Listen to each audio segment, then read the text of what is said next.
السلام علیکم ورحمۃ اللہ وبرکاتہ نحمدہ ونصلی علی رسولہ الکریم اما بعد فاعوذ باللہ من الشیطان الرجیم بسم اللہ الرحمن الرحیم رب اشرح لی صدری ویسر لی امری واحلل عقدۃ من لسانی یفقہوا قولی۔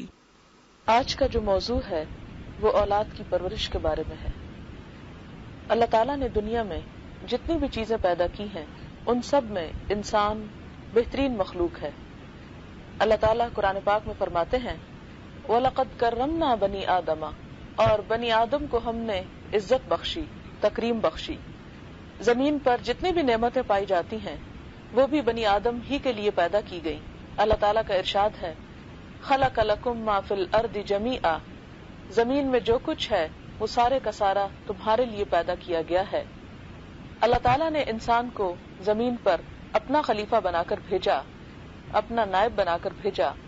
قرآن پاک ہی میں اللہ تعالیٰ سورۃ البقرہ میں فرماتے ہیں وَإِذْ قَالَ رَبُّكَ لِلْمَلَائِكَةِ إِنِّي جَاعِلٌ فِي الْأَرْضِ خَلِيفَةً، اور جب تیرے رب نے فرشتوں سے کہا کہ میں زمین پر ایک خلیفہ بنانے والا ہوں۔ خلیفہ کا معنی کیا ہے؟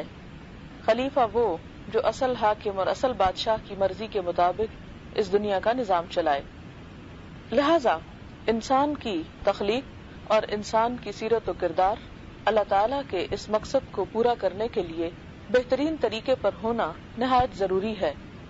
تخلیق تو اللہ کا حصہ ہے، وہ جیسے چاہتا ہے کسی کو پیدا کرتا ہے، جیسی چاہتا ہے صلاحیتیں عطا کرتا ہے، لیکن انسان کے اندر سیرت و کردار پیدا کرنا اور اس کی اچھی تعلیم و تربیت کا انتظام کرنا یہ والدین کی ذمہ داری ہے۔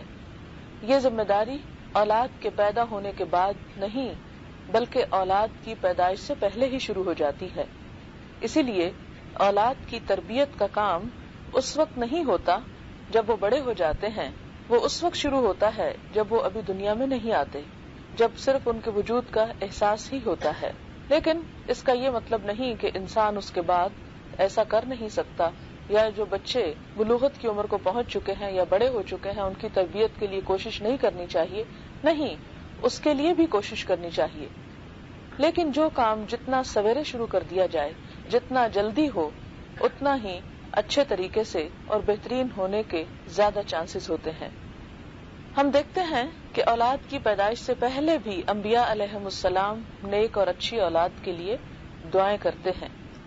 قرآن پاک میں حضرت زکریا علیہ السلام کی دعا موجود ہے جو صرف اولاد کی دعا نہیں بلکہ نیک اولاد کی دعا ہے۔ گویا انسان شادی کے بعد جب اولاد کی دعا مانگے، یا اگر بچے کا وجود ماں کے پیٹ میں شروع ہو چکا ہے تو اس وقت اس کی دعائیں کچھ اس طرح ہونی چاہیے رب ہب لی من لدنک ذریۃ طیبۃ انک سمیع الدعاء۔ اس کا ترجمہ ہے میرے رب تو اپنے پاس سے مجھے پاکیزہ اولاد عطا فرما، یعنی پاکیزہ اخلاق اور سیرت اور کردار کی حامل، بے شک تو دعاؤں کا سننے والا ہے۔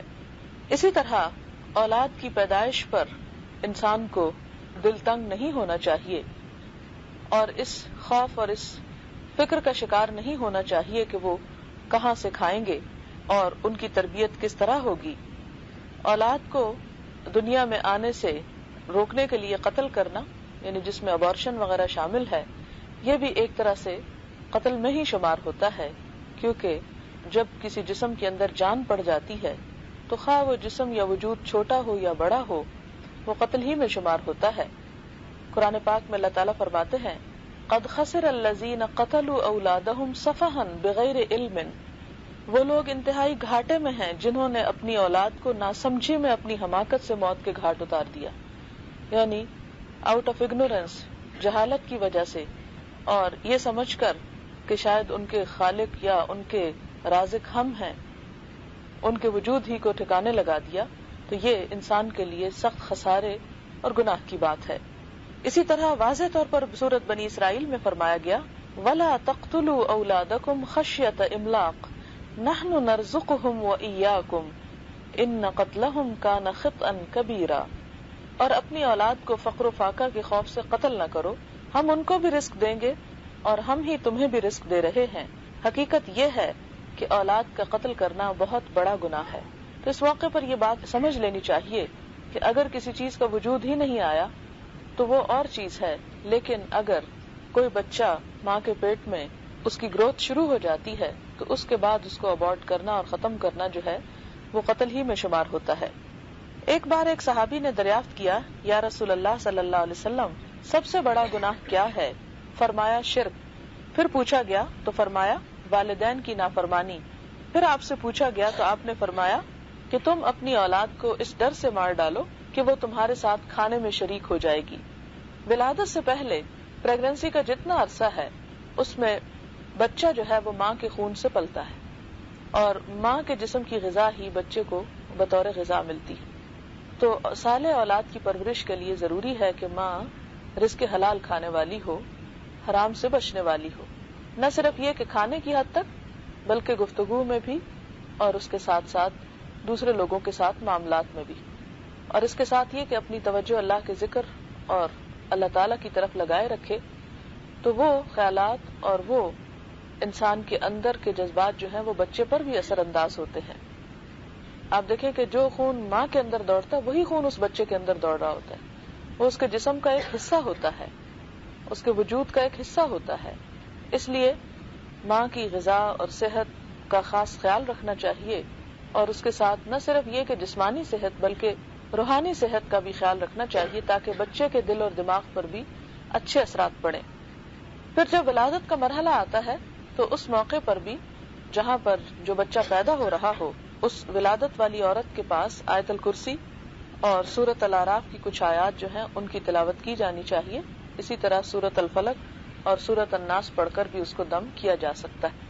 آیت الکرسی کا پڑھنا اور سورۃ الفلق اور الناس پڑھنا اس لیے کہ شیطان کے شر سے وہ محفوظ رہے۔ پھر اسی طرح یہ ہے کہ ولادت کے بعد بچے کو نہلا دھلا کر اس کے دائیں کان میں اذان اور بائیں کان میں اقامت کہنی چاہیے۔ جب حضرت حسین رضی اللہ تعالی عنہ کی ولادت ہوئی تو نبی صلی اللہ علیہ وسلم نے ان کے کان میں اذان اور اقامت فرمائی۔ یہ تو آپ سب کو پتا ہے کہ انسان کے جو سینسز ہیں اس میں سب سے پہلی سینس جو بچے کے اندر کام کرتی ہے وہ سننے کی ہے، کیونکہ بچہ ماں کے پیٹ میں دیکھتا تو نہیں، وہ تو باہر آ کے دیکھتا ہے، اسی طرح بولتا بھی دیر سے ہے، اور مختلف چیزوں کو چھونا اور اسی طرح کے جو چیزیں ہیں وہ تو بعد میں ہوتی ہیں۔ سننے کا کام ماں کے پیٹ سے ہی شروع ہو جاتا ہے، اسی لیے پیدا ہونے کے بعد بھی بچے کو سب سے پہلے اذان سنوانی چاہیے۔ اور آپ دیکھیں کہ اس اذان میں دراصل کیا ہوتا ہے، اللہ اکبر اللہ اکبر، یعنی سب سے پہلے اللہ تعالیٰ کی بڑائی کی بات بچے کے دل میں اترنی چاہیے۔ بہت سے لوگ یہ کہہ سکتے ہیں کہ اس کو کیا سمجھ یا وہ کیا جانے کہ کیا کہا جا رہا ہے، تو بات یہ ہے کہ بچہ اگرچہ اظہار نہیں کر سکتا لیکن جو کچھ وہ سنتا ہے اس کے دماغ پر وہ پرنٹ ہوتا چلا جاتا ہے۔ جیسا کہ آپ جانتے ہیں کہ یہ برین ڈیکیڈ ہے، اس عرصے میں یا اس عشرے میں دماغ کے اوپر بے شمار تحقیقات کی جا رہی ہیں، اور یہ بات ڈسکور کی گئی ہے کہ جو بچے کا دماغ ہوتا ہے وہ بالکل پلین ہوتا ہے، جو کچھ سنتا ہے اس کی لہریں اس کے اوپر پرنٹ ہونے لگتی ہیں، اور باقاعدہ ایکسپیریمنٹ سے یہ چیز سامنے آئی ہے کہ جتنا زیادہ وہ سنتا ہے اتنا ہی زیادہ رجسٹر کرتا چلا جاتا ہے۔ تو بالکل پہلی باتیں، ابتدائی باتیں جبکہ ابھی وہ صرف سننے کے مرحلے میں ہے، تو کبھی یہ نہیں سوچنا چاہیے کہ بچے کو سمجھ نہیں آ رہی یا بچے کو پتہ نہیں چل رہا تو سنانے کا کیا فائدہ۔ نہیں، وہ بتا نہیں سکتا لیکن سن کر محسوس کر رہا ہوتا ہے۔ آپ دیکھیں کہ بہت سے لوگ جو قرآن پاک کو سمجھ نہیں سکتے لیکن سن کر اس سے اثرات قبول کرتے ہیں۔ آپ نے بہت سے ایسے لوگوں کو بھی تلاوت کے بعد روتے ہوئے سنا ہوگا کہ جن کو کچھ بھی اس میں سے سمجھ نہیں آتی، صرف وہ اس آواز کے اتار چڑھاؤ اور اس کے اندر پائی جانے والی جو قوت ہے اس سے متاثر ہوتے ہیں۔ تو یہ ہم نہیں کہہ سکتے کہ بچہ جو ہے اس کو اذان سنانے کا کوئی فائدہ نہیں کیونکہ اس کو سمجھ نہیں آتی۔ سمجھ نہ بھی آئے تو روح جیسی چیز جو اللہ تعالیٰ نے اس کے اندر ودیت کی ہے، یہ روح کی غذا ہے۔ دوسری طرف آپ دیکھیں کہ بچے کو تہنیک یا گھٹی دینے کی بات آتی ہے، اور گھٹی کے لیے وہ نہیں جو ہمدرد کی گھٹی ہے، بلکہ حضور صلی اللہ علیہ وسلم نے کھجور کا تھوڑا سا ٹکڑا اچھی طرح اس کو مسل کے چبا کے اس کو تالو میں لگانے کا کہا ہے۔ اور اسی طرح یہ ہے کہ ماں کے سینے سے بھی وہ غذا حاصل کرتا ہے، تو جہاں ایک طرف وہ اپنے جسم کی غذا حاصل کرتا ہے وہاں دوسری طرف چونکہ وہ اب ایک زندہ انسان ہے، اس کی روح بھی کام کر رہی ہے، تو روح کی غذا کے لیے اس کو اذان سنوائی جاتی ہے. اس کے بعد بھی ماں جو کچھ پڑھتی ہے اور بچے کو سناتی ہے، اور جس چیز سے بچہ ایکسپوز ہوتا ہے وہی چیزیں وہ اپنے اندر جذب کرتا چلا جاتا ہے. اسی لیے بچپن میں جو باتیں انسان کے ذہن میں بیٹھ جاتی ہیں ان کو نکالنا بڑے ہو کر یا بھلانا بہت مشکل ہوتا ہے، کیونکہ بالکل فریش مائنڈ ہوتا ہے، جس قسم کے اثرات وہ دیکھتا ہے اسی کو سمیٹتا چلا جاتا ہے. اس لیے کبھی بھی یہ نہیں سوچنا چاہیے کہ بچے کے سامنے ہم کوئی کام کر رہے ہیں تو اس کو تو پتہ نہیں، اگرچہ وہ بہت سی چیزیں سمجھتا نہیں لیکن وہ تصورات اس کے ذہن میں محفوظ ہو جاتے ہیں. جہاں تک یہ گھٹی کا یہ تحنیک کا تعلق ہے تو ہم دیکھتے ہیں حضرت اسماء فرماتی ہیں، حضرت اسماء حضرت عائشہ کی بہن ہیں، کہ حضرت عبداللہ بن زبیر جب پیدا ہوئے تو میں نے ان کو نبی صلی اللہ علیہ وسلم کی گود میں دیا. آپ نے خرما یعنی کھجور منگوائی اور چبا کر لعاب مبارک عبداللہ بن زبیر کے منہ میں لگا دیا اور ان کے لیے خیر و برکت کی دعا کی. تو اسی طرح اگلا مرحلہ یہ ہوتا ہے کہ بچے کو جب نہلا دھلا کے تیار کر دیا جاتا ہے اور سارے خاندان کے لوگ اس کو دیکھنے کے لیے آتے ہیں تو انہیں صرف اس کو دیکھنا ہی نہیں چاہیے بلکہ اس کے ساتھ ساتھ اس کے لیے دعا بھی کرنی چاہیے، کیونکہ بچے کے لیے پہلا تحفہ جو ہے وہ دعاؤں ہی کا ہوتا ہے.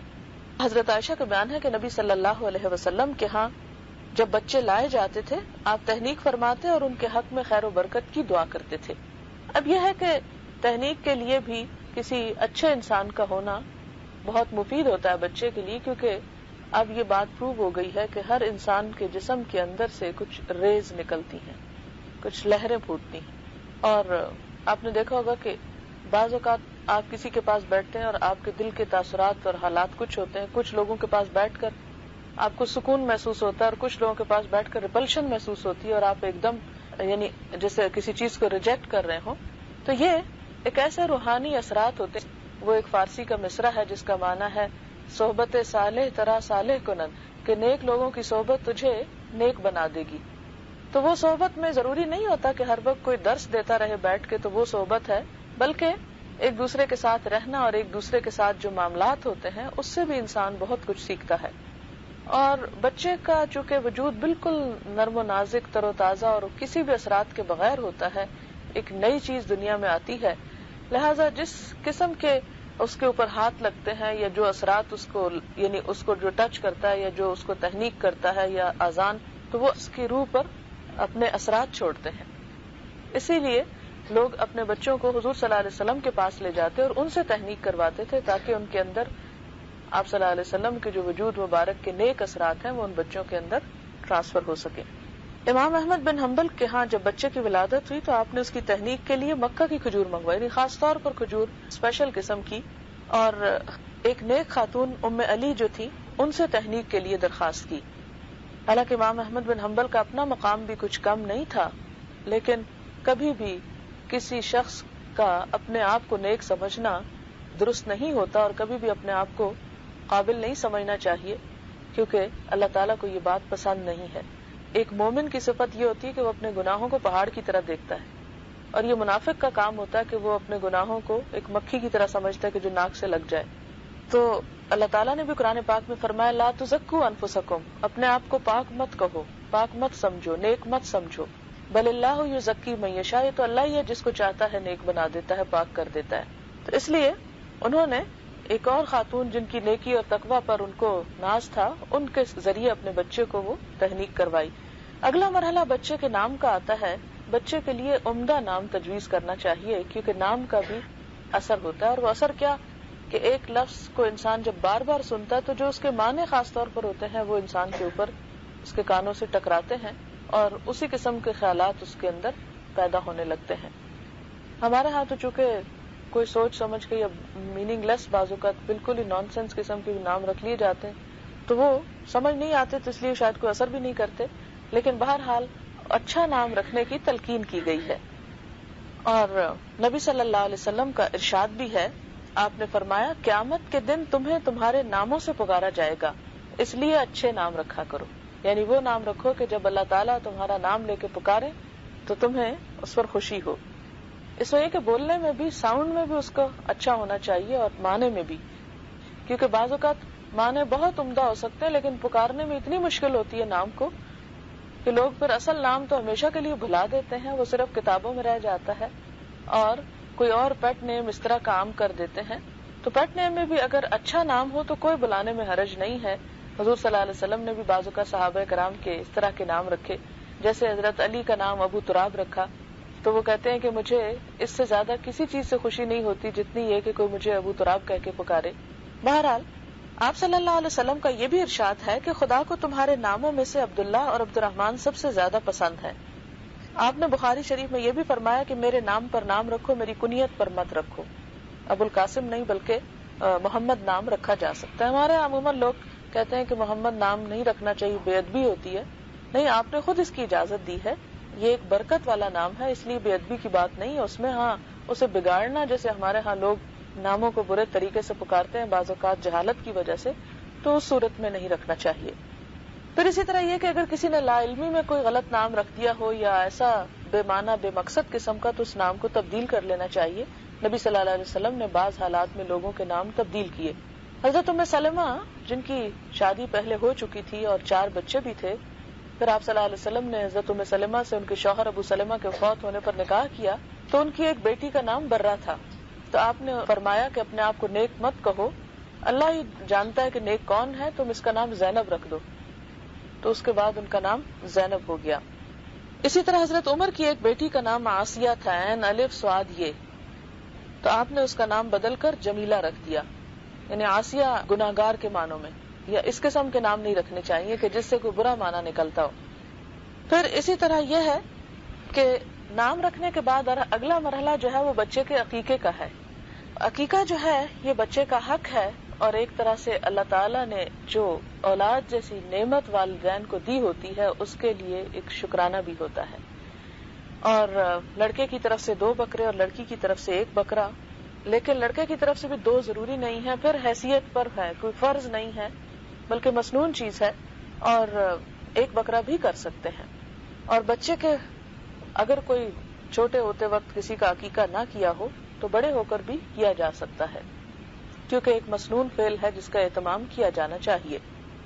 اور ویسے بھی ایک طرح سے بچے کا صدقہ ہو جاتا ہے، اور صدقہ بہت سی بلاؤں اور آفتوں سے انسان کو بچاتا ہے، لیکن اس میں شرط کالا رنگ نہیں ہے. کسی بھی قسم کا بکرا یا بکری ذبح کی جا سکتی ہے. عقیقے کے علاوہ پھر اگلا مرحلہ آتا ہے سر منڈوانے کا، بال کتروانے کا. آپ صلی اللہ علیہ وسلم کا ارشاد ہے کہ 7ویں روز بچے کا نام تجویز کیا جائے اور اس کے بال وغیرہ اتروا کر اس کی طرف سے عقیقہ کیا جائے. پھر اسی طرح اگر لڑکا ہو تو ختنہ بھی کرا دینا چاہیے، سرکمسیئن. اور یہ بھی اگر 7ویں دن ہو جائے تو بہت اچھا ہے، لیکن اگر کسی وجہ سے نہ کرا سکے تو 7 سال کی عمر تک لازمی کروا دینا چاہیے، کیونکہ جتنا بچہ بڑا ہوتا جاتا ہے اتنا ہی یہ مرحلہ زیادہ مشکل ہو جاتا ہے. بعض ممالک میں اور بعض جگہوں پر عورتوں کے سرکمسیئن کا بھی رواج ہے، لیکن اسلام نے اس کے لیے کوئی حکم نہیں دیا، کوئی لازم نہیں کیا.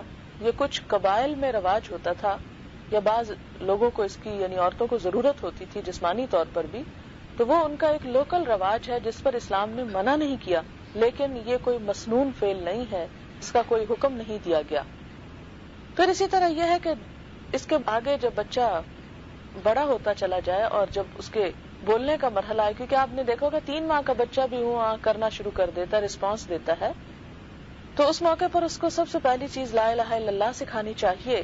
اور اس کے لیے کہ اگر آپ اس کو اٹھا کر تھوڑی دیر سلانے کے وقت یا جگانے کے وقت اگر آپ اس کو پڑھتے ہیں تو آپ سنتے سنتے ہی وہ اس کو خود بخود سیکھ جائے گا. آپ کے لیے کوئی زیادہ محنت کی ضرورت نہیں. کہا یہ جاتا ہے کہ بچوں کی لرننگ کے لیے اگر بچہ ایک جملہ یا ایک لفظ 200 مرتبہ سنتا ہے تو پھر وہ بولنے کے قابل ہو جاتا ہے، بار بار کی تلقین سے. تو آپ صلی اللہ علیہ وسلم کا ارشاد ہے جب تمہاری اولاد بولنے لگے تو اس کو لا الہ الا اللہ سکھا دو، پھر مت پرواہ کرو کہ کب مرے، اور جب دودھ کے دانت گر جائیں تو نماز کا حکم دو. اور یہ عموماً 7 سال کی عمر سے ہوتا ہے.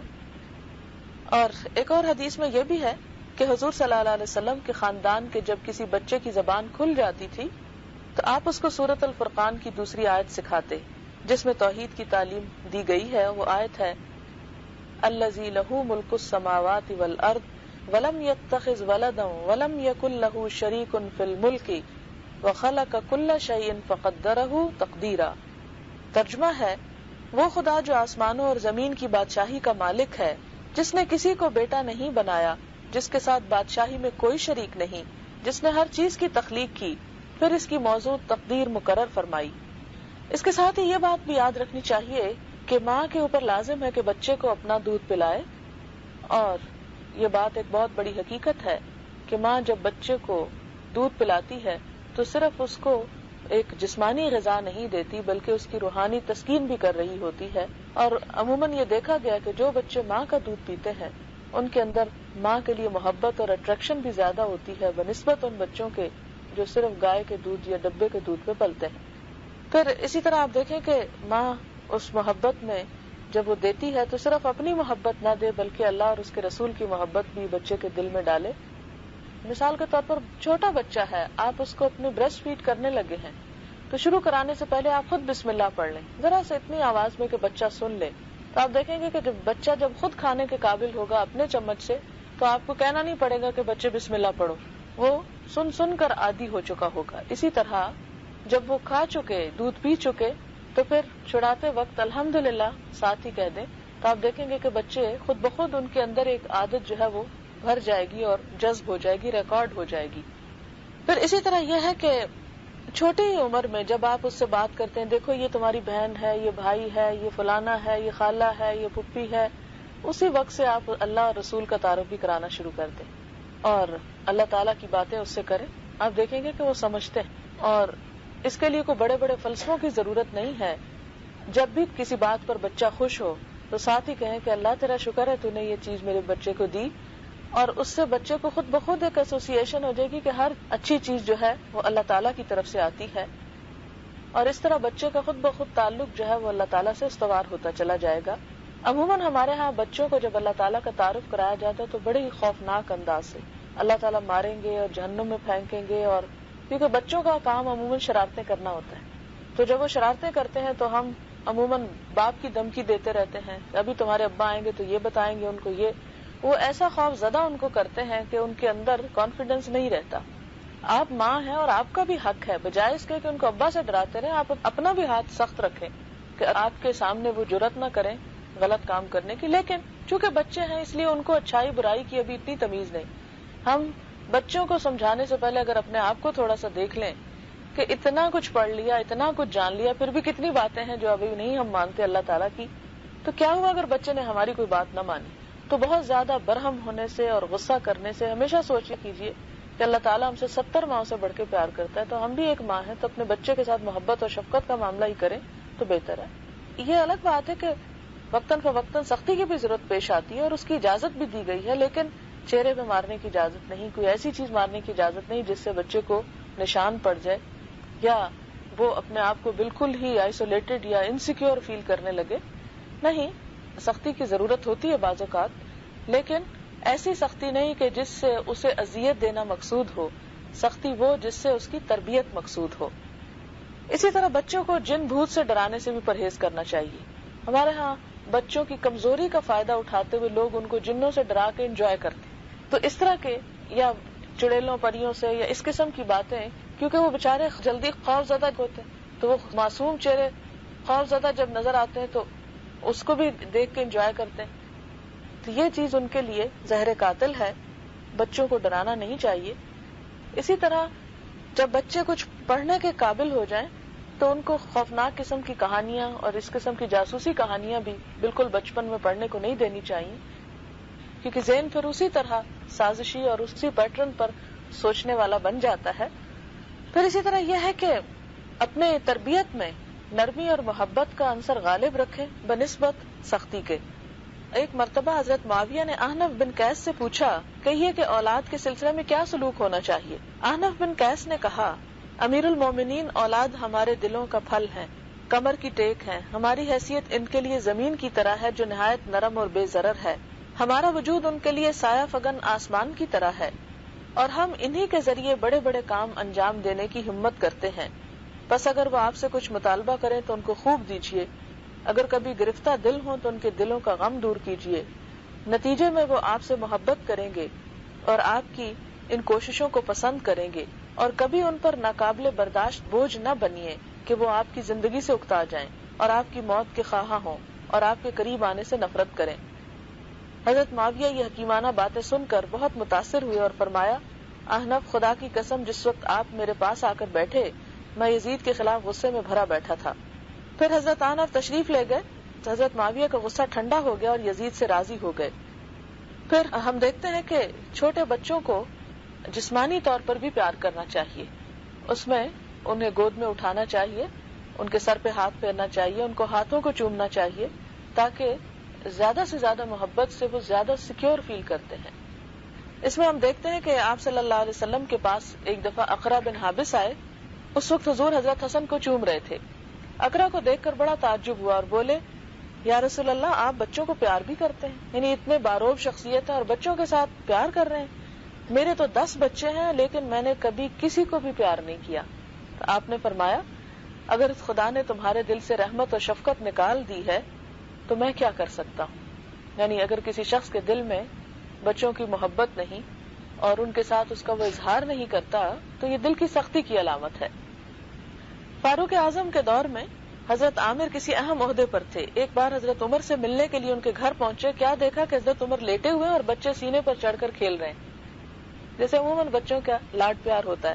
حضرت عامر کو یہ بات کچھ گراں گزری.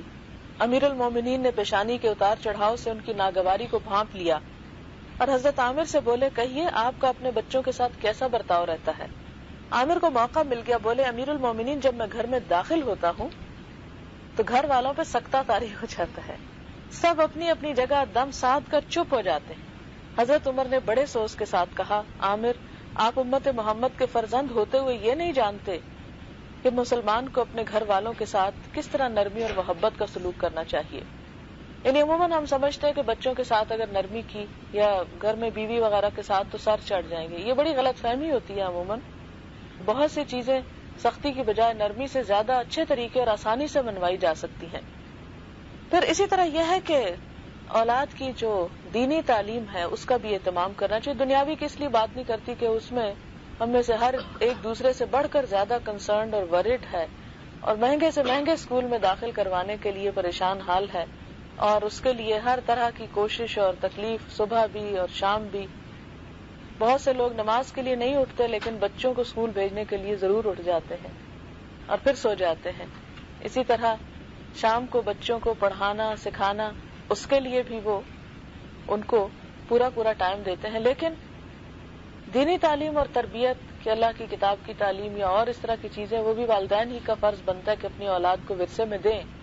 کیونکہ اگر ہم اپنے بچوں کو نہیں سکھائیں گے, اپنے بچوں کے ساتھ خود ہمدردی نہیں کریں گے تو اور کون کرے گا.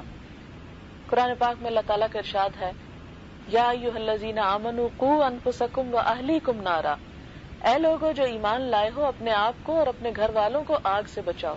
اب سوال یہ پیدا ہوتا ہے کہ ایمان بھی ہے تو پھر آگ کا کیا مطلب, کیونکہ ہم تو یہ سمجھتے نا کہ لا الہ الا اللہ پڑھ لیا تو پھر دوزخ تو ہمارے لیے نہیں ہے. لیکن اہل ایمان کو آگ سے ڈرایا ہے اللہ تعالیٰ نے اس آیت میں. کیوں؟ اس لیے کہ اگر اہل ایمان اللہ اور اس کے رسول کی بات نہیں مانیں گے تو ان کی محبت کیسے حاصل کر سکیں گے. نبی صلی اللہ علیہ وسلم کا ارشاد ہے, باپ اپنی اولاد کو جو کچھ دے سکتا ہے, یعنی جو مال و دولت, ہیرے جواہرات, اس میں سب سے بہتر تحفہ اولاد کی اچھی تعلیم و تربیت ہے. کیونکہ اچھا اخلاق اور اچھی تعلیم ساری زندگی اس کے کام آئے گی. مال و دولت تو ایک وقت ہے اور دوسرے وقت ختم بھی ہو جائے گی. لیکن افسوس کہ ہم والدین وہ چیز دینے پر زیادہ فکر مند ہیں جو ان سے ختم ہو سکتی ہے اور جس کی وجہ سے ان میں بگاڑ بھی آ سکتا ہے, اور اس چیز کے بارے میں زیادہ فکر مند نہیں ہوتے کہ جو ان کو دنیا اور آخرت دونوں میں بہترین کامیابی عطا کر سکتی ہے. آپ صلی اللہ علیہ وسلم نے یہ بھی فرمایا کہ جب انسان مر جاتا ہے اس کا عمل ختم ہو جاتا ہے, مگر 3 قسم کے عمل ایسے ہیں کہ ان کا اجر و ثواب مرنے کے بعد بھی جاری رہتا ہے. ان میں سے ایک تو نیک اولاد ہے جو والدین کے لیے دعائیں کرتی ہے. اگر آپ بچوں کو اچھی تعلیم دیں گے, ان کو کچھ سکھا کر جائیں گے تو مرنے کے بعد آپ کے لیے دعاؤں کے تحفے پہنچتے رہیں گے. اور دوسری صدقہ جاریہ. صدقہ جاریہ میں ایسا مال کہ جو اچھے کاموں میں لگایا جائے, جو ہمیشہ جس میں سے اچھائی اور بھلائی لوگوں کو پہنچے. اور تیسرے ایسا علم جس سے لوگ فائدہ اٹھائیں, یعنی ان کی زندگیاں سنوریں. پھر اسی طرح یہ ہے کہ بچے جب 7 سال کے ہو جائیں تو ان کو نماز سکھانی چاہیے, اور اس میں بھی یہ ہے کہ آپ ایک نماز سے شروع کر سکتے ہیں. بچوں پہ ایک یکایک بوجھ نہ ڈالیں کہ اسے کہ آج تمہاری 7th برتھ ڈے ہے اور میں آج سے تمہیں 5 نمازیں پڑھا رہی ہوں. نہیں, آپ دیکھیں کہ بچے کو جب آپ فیڈ کرتے ہیں تو آپ دیکھیں کہ بالکل ابتدائی دنوں کا جو ماں کا دودھ ہوتا ہے بہت پتلا ہوتا ہے. جو بچہ بڑا ہوتا ہے دودھ بھی تھک ہوتا چلا جاتا ہے, پھر سالڈز لینا شروع کر دیتا ہے, پھر وقت کے ساتھ ساتھ اس کی ڈوز خوراک کی بڑھتی چلی جاتی ہے, پھر ایک وقت آتا ہے کہ وہ یعنی خود پیٹ بھر کے کھانا شروع کر دیتا ہے. بالکل اسی طرح جب دین کا کام شروع ہو تو وہ بھی اسٹیپس میں تھوڑا تھوڑا چھوٹا چھوٹا, ایک دم بوجھ نہ ڈالا جائے. آپ دیکھیں کہ ایک نماز سے اگر آپ شروع کریں, مثال کے طور پر آپ مغرب کی نماز سے شروع کر لیں. میں نے اپنا یہی تجربہ کیا تھا کہ جب میں خود پڑھتی تھی تو کبھی میں نے یہ نہیں کہا تھا چلو تم نماز پڑھو, میں کہتی تھی آؤ نماز پڑھتے ہیں. تو اس میں ان کو ساتھ وضو کے تھوڑا سا حوصلہ کرنا پڑتا ہے, کیونکہ بچے وضو سے کتراتے ہیں, بعض اوقات سردی ہوتی, بعض اوقات گرمی, بعض اوقات بازو اوپر نہیں چڑھا سکتے, جوتے نہیں اتار سکتے. تو چند دن, ایک ہفتے کا مارجن رکھ لیں, 2 کا رکھ لیں, اس سے زیادہ نہیں. آپ ان کے ساتھ کھڑے ہو جائیں, آپ ان کو وضو کروائیں ان کا, تو ان کو خود بخود طریقہ بھی آ جائے گا. پھر اس کے ساتھ یہ کہ خود آپ نماز شروع کریں اور ذرا اونچا پڑھیں تو بچے بھی ساتھ آپ کے وہ سب کچھ سن کے کرتے چلے جائیں گے, ساتھ ساتھ کچھ یاد کرانا بھی شروع کر دیں. پھر اسی طرح 6 مہینے تک ایک اور نماز جیسے عصر کے وقت بلا لیں, 6 اور گزر جائیں تو پھر عشاء کے ساتھ کھڑا کر لیں, 6 اور گزر جائیں تو پھر ظہر پڑھانی شروع کر دیں, 6 اور گزر جائیں تو اگر شروع میں ہی مغرب کے ساتھ اگر فجر سے سٹیپ لیا جائے تو فجر میں اٹھائیں بے شک نہ, جب اٹھیں اس وقت آپ ان کو جیسے اسکول کے لیے تیار کر رہے ہیں وضو وغیرہ ساتھ ہی کروا دیں, تو انہیں کہیں چلو بچے اب تم نے یونیفارم پہن لیا یا وضو کر لیا تو اب نماز بھی پڑھ لو. پھر آپ دیکھیں گے کہ 10 سال کی عمر تک 3 سال ہیں پورے, اور 3 سال میں 5 نمازوں کی عادت مشکل نہیں ہوتی اگر سٹیپ بائی سٹیپ چلیں. پھر اسی طرح یہ ہے کہ اس میں بھی کوئی کمی کوتاہی اگر بچوں میں رہ جائے تو تھوڑی بہت ڈانٹ ڈپٹ تو ہو سکتی ہے, لیکن سختی نہ کریں زیادہ. جب بالغ ہوتے ہیں تو پھر اس کے بعد یہ ہے کہ انہیں پوری عادت ہو چکی ہونی چاہیے. 7 سال سے شروع کر کے اگر 14 سال کا بچہ بھی بالغ ہوتا ہے تو 7 سال کافی عرصہ ہوتا ہے کہ جس میں اس کو نماز کی عادت ہو سکتی ہے. تو گریجولی اینڈ سلولی آپ اس کو بغیر کسی بوجھ ڈالے, بغیر کوئی خوف دلائے اس کو شروع کرا سکتے. اگر بچے بڑے بھی ہو جائیں تو بھی آپ یہ کر سکتے ہیں کہ ان کو آپ زبردستی اور بہت ڈراوے سے کام نہ لیں. میں نے کہا چلو 1 پڑھ لو, 1 کے بعد چلو 1 کے بعد 2, پھر 1. مجھے اچھی طرح یاد ہے کہ ہمیں صرف فرض سے شروع کرایا گیا. ہمارے والد ہمیشہ کہتے تھے کچھ نہیں, صرف فرض پڑھ لو, ہم لمبی پڑھیں گے, تم جلدی سے پہلے پڑھ لو. وہ کرتے کرتے بالغ ہونے تک ہم لوگ صرف فرض ہی پڑھتے رہے. پھر اس بالغ ہونے کے بعد ظاہر ہے کہ پھر انسان کی ذرا سمجھ زیادہ ہو جاتی, پھر دین کی تعلیم بھی شروع ہو جاتی, پھر ساتھ قرآن پاک پڑھانا شروع کر دیا, پھر اللہ تعالیٰ کی محبت آنے لگی, پھر وہ تھوڑا انسان کو سمجھ آتی کہ اچھا جب میں فرض پڑھ ہی رہا ہوں تو سنت اور نفل بھی پڑھ لیے جائیں. تو وہ چیزیں پھر خود بخود شامل ہوتی جاتی, کیونکہ وقت کے ساتھ ساتھ انسان اپنے آپ کو بھی عادی کر لیتا ہے. لیکن اگر ہم پہلے ہی دن ان کو عشاء کی 17 رکعتیں پڑھوائیں گے تو کبھی نہیں پڑھ سکیں گے. اس کے لیے خود پہلے اپنی ہمیں اصلاح اور اپنے خود علم حاصل کرنے کی ضرورت ہے کہ دین میں کتنی آسانیاں اور کتنی سہولتیں ہیں. نماز کے ساتھ ایک اور چیز یہ ہے کہ بچے جب 10 سال کے ہو جائیں تو ان کے بستر الگ کر دینے چاہیے. یعنی لڑکیوں کے بھی آپس میں اکٹھی نہ سوئیں اور لڑکا اور لڑکی بھی یعنی بیٹا بیٹی بھی نہ سوئیں.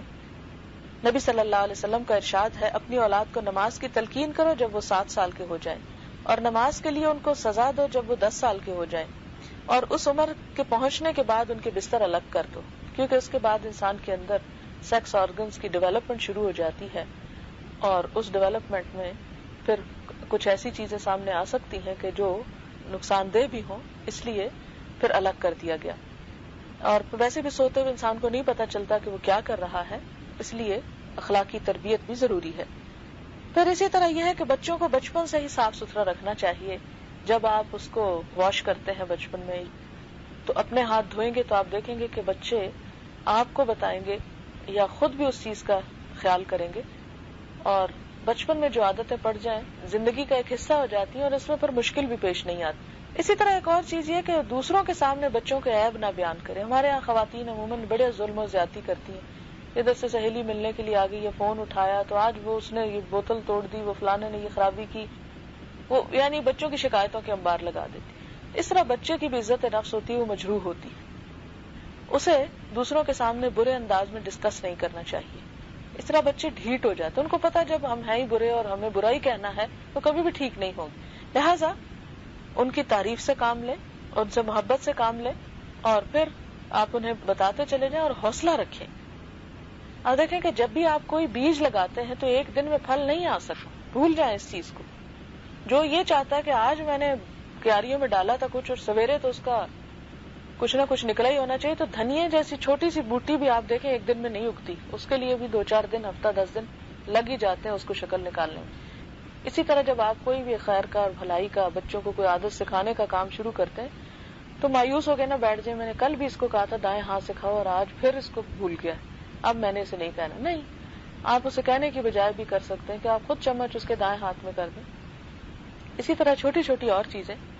پھر اسی طرح یہ ہے کہ بچوں کو رات کو سوتے وقت اگر آپ کہانیاں سنانے کا سلسلہ شروع کریں تو بڑا ہی یوزفل ہوتا ہے، اور جب بچے ریڈنگ کی عمر کو پہنچ جائیں تو سلانے کا بہترین طریقہ ہے کہ انہیں ان کے ہاتھ میں ایک ایک کہانی پکڑا دیں۔ میں نے اپنے بچوں کو اس ایج میں جب انہوں نے پڑھنا شروع کیا تھا تو بے شمار کوئی کتاب میں نے مارکیٹ میں ایسی نہیں چھوڑی کہ جو یوزفل ہو سکتی اور میں ان کے لیے نہ خرید کر لائی۔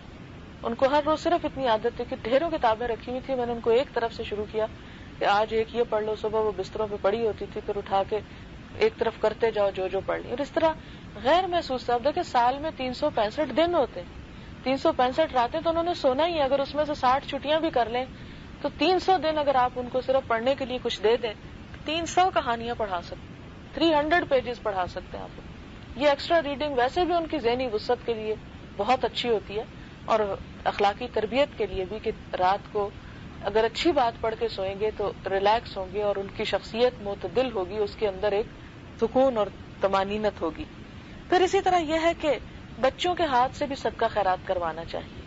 جب کوئی مانگنے والا ہو، فقیر ہو، یا کہیں آپ دیکھتے ہیں کہ گاڑی میں یا کہیں جا رہے ہیں کہیں بھی، تو بچے سے دلوائیں، اس سے اسے پتہ چلے گا کہ دینے والے بنتے ہیں، اور یہ چیز اس کے اخلاق اور کردار میں، کیونکہ آپ دیکھیں کہ قرآن پاک میں اللہ تعالیٰ فرماتے ہیں وَأُحْضِرَتِ الْأَنفُسُ الشُّحَّ، کہ نفسوں کے اندر بخیلی ڈال دی گئی، حاضر کر دی، رکھ دی گئی، اور انسان کے اندر بخل ہے۔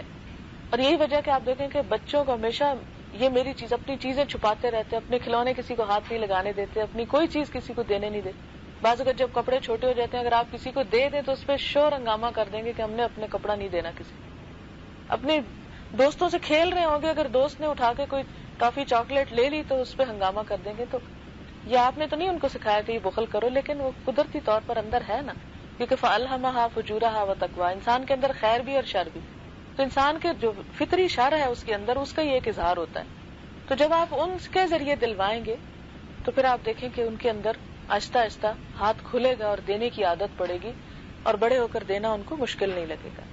پھر اسی طرح یہ ہے کہ بچے بہت امیٹیٹ کرتے ہیں، جو آپ کریں گے وہی کریں گے، لہٰذا ان کے سامنے ایسی حرکتیں کرنے سے پرہیز کریں گے جو آپ نہیں چاہتے کہ ان کے اندر ہو۔ اگر آپ ان کے ساتھ ایسا معاملہ کریں گے کہ بہت چیخ چلا کر پیش آنا، تو جواباً وہ بھی چیخنا چلانا شروع کر دیں، کیونکہ بعض اوقات ہم خود اریٹیٹ ہوتے ہیں، غصہ کرتے ہیں، تو بچے بھی پھر یعنی ہر چیز میں آپ دیکھیں گے نکالی کریں گے، اور بعض اوقات آپ حیران ہو جائیں گے کہ جو کام آپ غیر شعوری طور پر بھی ان کے سامنے کر جاتے ہیں وہ اس کی بھی نکالی کر رہے ہوتے ہیں۔ پھر اسی طرح یہ ہے کہ کوشش یہ ہونی چاہیے کہ بچے اپنے چھوٹے چھوٹے کام جو ہیں وہ خود کرنے کے عادی ہوں، کیونکہ بچپن میں اگر کام کی عادت پڑ جائے تو بڑے ہو کر بھی آسانی ہو جاتی ہے۔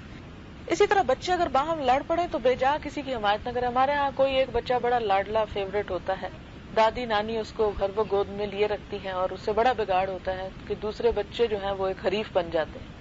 اس سے بچے کے اندر بھی جرأت نہیں رہتی، اور جو دوسرے بچے ہیں اور ان کے درمیان بچپن سے ہی پھر ایک رفٹ سی پیدا ہو جاتی ہے، یہ نہیں ہونے دینی چاہیے، کیونکہ یہ بڑے ہو کر بھی نقصان دہ ہوتی ہے۔ اسی طرح دینے کے معاملے میں بہت اعتدال اور عدل کی ضرورت ہے۔ اگر آپ ایک بچے کو کچھ خرید کر دے رہے ہیں تو دوسرے کو بھی کوشش کریں کہ کچھ نہ کچھ دیں۔ اس کے بارے میں ہم دیکھتے ہیں کہ ایک دفعہ حضرت نعمان کے والد بشیر اپنے بیٹے کو ساتھ لیے حضور کی خدمت میں حاضر ہوئے، کہا یا رسول اللہ میرے پاس ایک غلام تھا، وہ میں نے اپنے لڑکے کو دے دیا۔ نبی صلی اللہ علیہ وسلم نے پوچھا کیا تم نے اپنے ہر لڑکے کو ایک غلام دیا؟ وہ بولے نہیں، تو آپ نے فرمایا تم اس کو واپس لے لو، کیونکہ اگر سب بچوں کو نہیں دینا تو ایک کو بھی نہ دو، ورنہ اس سے ان کی باہم عداوت اور دشمنی پیدا ہوگی اور والدین کے خلاف نفرت آئے گی دل میں۔ پھر اسی طرح حضور نے پوچھا کیا تم یہ پسند کرتے ہو کہ سب لڑکے تمہارے ساتھ اچھا سلوک کریں؟ تو انہوں نے کہا جی ہاں۔ آپ نے فرمایا پھر ایسا کام مت کرو، جب تم اولاد سے چاہتے ہو ساری اولاد تمہارے لیے اچھا کرے تو تم بھی ساری اولاد کے ساتھ اچھا کرو۔ پھر اسی طرح یہ ہے کہ بچوں کے سامنے جھوٹ وغیرہ نہیں بولنا چاہیے، کیونکہ بعض اوقات ہم خود کسی کو فیس نہیں کرنا چاہتے تو کوئی باہر آئے تو ہم کہتے ہیں کہہ دو نہیں ہے، ٹیلی فون آئے تو کہو وہ نہیں ہے، سو رہے ہیں، یا کوئی اور اس طرح کی بات. تو یہ ہوتے چھوٹے چھوٹے جھوٹ ہیں جو ہم بچے سے بلوا رہے ہوتے ہیں، لیکن ہم نہیں جانتے کہ ہم دراصل بچے کو جھوٹ بولنے کی ٹریننگ دے رہے ہیں، اور اس سے بچے بڑے ہو کر بڑے سفید جھوٹ بولتے چلے جاتے ہیں تسلی کے ساتھ. تو اس میں بھی والدین کے لیے جہاں وہ صدقہ جاریہ ہوتے ہیں وہاں وہ ایک آفت کا سبب بھی ہوتے ہیں کہ اگر والدین نے اولاد کی غلط تربیت کی اور اولاد نے غلطی کی تو والدین ذمہ دار ہوں گے. پھر اسی طرح یہ ہے کہ حضرت عبداللہ بن عامر اپنا قصہ بیان کرتے ہیں کہ ایک دفعہ حضور صلی اللہ علیہ وسلم ہمارے گھر تشریف لائے. میری والدہ نے مجھے بلایا کہ ذرا کچھ دوں تم کو. تو حضور نے دیکھ لیا، پوچھا کیا دو گی؟ تو والدہ نے بتایا کہ اس کو کھجور دینا چاہتی. تو آپ نے فرمایا اگر تم دینے کا بہانہ کر کے بلا لیتی اور نہ دیتی تو تمہارے اعمال نامے میں جھوٹ لکھا جاتا. تو آپ دیکھیں کہ ہم مائیں عموماً ہر وقت ان کو دھوکے سے بلانے کی کوشش کرتے ہیں، اور پھر ایک وقت آتا ہے کہ بچے ڈھیٹ ہو جو سنتے ہی نہیں بات. پھر ہم کہتے ہیں بچے سنتے نہیں. وہ کس طرح سنے کہ جب آپ نے ان کو اتنا دھوکہ دیا کہ اب وہ آپ پر اعتماد ہی نہیں کرتے. پھر اسی طرح یہ ہے کہ لڑکی کی پیدائش پر تنگ دل نہیں ہونا چاہیے. رونا دھونا جاہلیت کی علامت ہے. آپ صلی اللہ علیہ وسلم نے فرمایا کہ جب کسی کے ہاں لڑکی پیدا ہوتی ہے تو اللہ تعالیٰ اس کے پاس فرشتہ بھیجتا ہے جو آ کر کہتے ہیں اے گھر والوں تم پر سلامتی ہو. وہ لڑکی کو اپنے پروں کے سائے میں لیتے ہیں، اس کے سر پر ہاتھ پھیرتے ہوئے کہتے ہیں یہ کمزور جان ہے جو کمزور جان سے پیدا ہوئی. جو اس بچی کی نگرانی اور پرورش کرے گا اللہ تعالیٰ قیامت تک اس کی مدد کرتا رہے گا، یعنی اس کے پالنے کا اور اس کی تربیت کا اجر اور ثواب ہے. 3 لڑکیوں کی پرورش یا 3 بہنوں کی پرورش اور تعلیم اور تہذیب سکھانے پر اور اس کے ساتھ اچھا سلوک کرنے پر جنت کی بشارت دی گئی. ایک شخص نے کہا اگر 2 ہوں تو آپ نے فرمایا اگر 2 بھی ہوں. ابن عباس کہتے ہیں کہ اگر کوئی ایک کے بارے میں بھی پوچھ لیتا تو آپ یہی فرماتے. پھر اسی طرح حضرت عائشہ فرماتی ہے ایک دن ایک عورت میرے پاس آئی، اس کے ساتھ اس کی 2 بچیاں تھیں. اس نے مجھ سے کھانے کو کچھ مانگا، میں نے ایک کھجور دی تو اس نے وہ کھجور آدھی آدھی کر کے ان دونوں بچیوں کو کھلائی اور خود بھوکی چلی گئی. حضور صلی اللہ علیہ وسلم گھر میں تشریف لائے تو میں نے ان کو یہ قصہ سنایا تو آپ نے فرمایا جو شخص لڑکیوں کی پیدائش کے ذریعے آزمایا جائے اور وہ ان کے ساتھ اچھا سلوک کر کے آزمائش میں کامیاب ہو تو یہ لڑکیاں اس کے لیے قیامت کے دن جہنم کی آگ سے ڈھال بن جائیں گی. اسی طرح یہ ہے کہ لڑکی اور لڑکے کو کمپیئر نہیں کرنا چاہیے، لڑکے کو لڑکی پر ترجیح نہیں دینی چاہیے، برابری کا سلوک کرنا چاہیے. آپ نے فرمایا کہ جس کے ہاں لڑکی پیدا ہوئی اور اس نے جاہلیت کے طریقے پر اسے دفن نہ کیا اور نہ اس کو حقیر جانا اور نہ لڑکے کو اس کے مقابلے میں ترجیح دی اور زیادہ سمجھا تو ایسے آدمی کو خدا جنت میں داخل کرے گا. سبحانک اللہم و بحمدک نشہد ان لا الہ الا انت نستغفرک و نتوب الیک. والسلام علیکم ورحمۃ اللہ وبرکاتہ.